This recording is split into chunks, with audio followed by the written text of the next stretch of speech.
mi ljudi, ovo je Noisy Boy i dobrodošli kamo? Kamo dobrodošli? Kamo? Dobrodošli na prazan parking!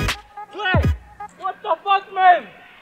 Zašto snimaš na praznom parkingu Noisy? Znači pokušam snimat doma, kao neću snimat u sobi, snimat ću vani. A šta se desilo? Ajme. Ajde, šta još i psi, ma šta je ovo? Ne možeš, kojiš, ne možeš. Ja gledaj kako se osjeća kriv. I'm sorry, Noisy Boy. I sad je susjed počeo kosit tako da sam ga fasovo, majka Božja, ej. Hello darkness my old friend.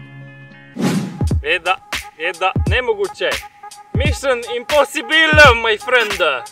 Ovo je prijava za Jumbus, jel Videostar? Jer Noisy Squad su rekli Noisy prijavi se na Videostar. A kako ja slušam sve šta Noisy Squad kaže, evo ti ga na parkingu!